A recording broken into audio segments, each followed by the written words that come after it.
one of my favorite, probably top 3 favorite fighters right now. It's Shavkat Rakhmonov facing your number 1 favorite fighter, Ian Garry. How about that, Bobby?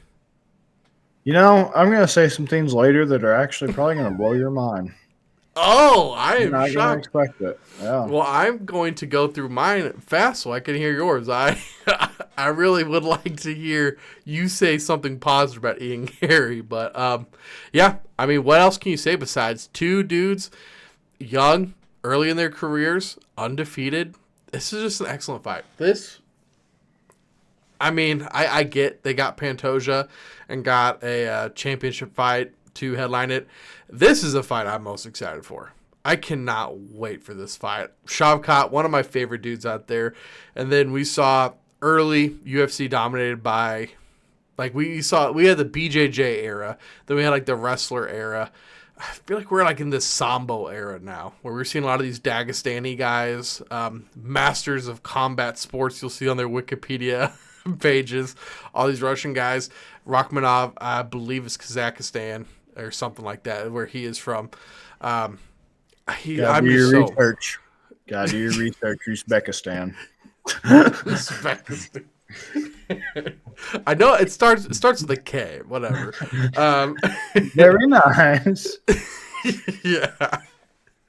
I just like Shavkat a lot, man. Both these guys have faced very similar competition, and whereas I see like Ian Gary's more of the decision guy, Shavkat's more the finishing guy. And I like Shavkat a lot. I don't know if he gets the finish here. Man. And, I really thought these odds would be closer, too. Having Shavkat at minus 375, like, I'm not an Ian Garry guy, but that feels a little disrespectful for, like, both these guys, so young, undefeated. I mean, Gary's coming off, I believe his last fight was MVP, where he beat MVP, who MVP looked like he was going to be on a tear when he first entered the UFC 2 fights ago. But I'm going to take Shavkat here. I have a hard time saying he continues his finishing streak. I don't want to take the minus 375, but I think I will here. Just because I like decision plus 275, okay. Submission plus 180. I think that's like absolutely possible. Knockout, I think probably a little less so. So how about Shavkat decision sub? Okay, decision subs minus 125. Any double method with Shavkat's going to be minus money. I'll do the sub decision at minus 125 for Shavkat. I don't. Ian Garry, man, the decisionator. You're gonna say something good about Ian Garry. At these odds, man, that's the main reason why I'm so in on Ian Garry. It's just too tantalizing, man. It's too tantalizing. And here, I offer you this. All right. Ian Garry, right? Phenomenon, right? Mm-hmm. Phenomenon. Whole career carefully curated by one. I don't even know what the hell her name is. Let me look it up. Layla Anna Lee, carefully curated by her, right? Even writes a book about it, how to secure an athlete husband or whatever the hell it was, how to be a wag, right?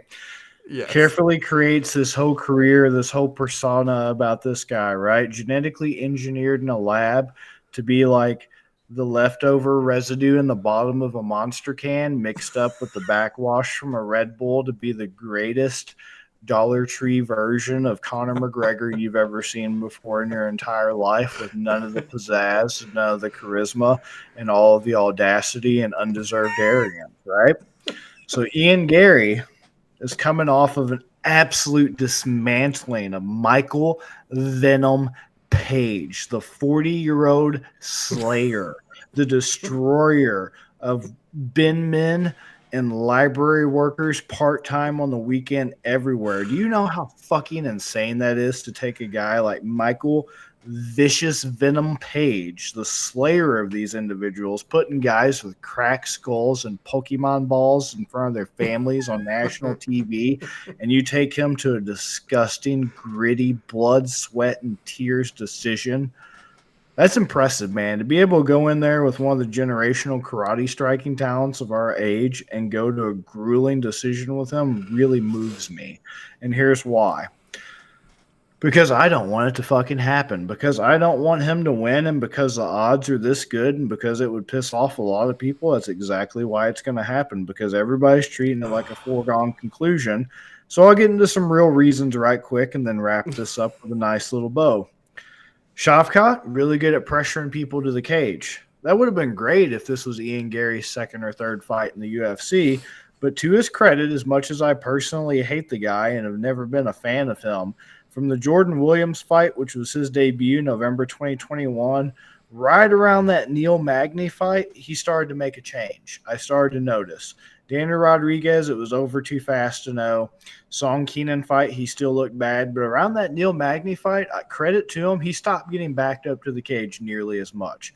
And my past research on Garry, my number one criticism was this dude gives ground way too easily. You immediately pressure him, he immediately goes instantly up against the fence, even up against like guys like Darian Weeks who are like making their UFC debut coming off the – I can't say that because, you know, I used to train at this institution, so I'm just not going to go there. But anyway.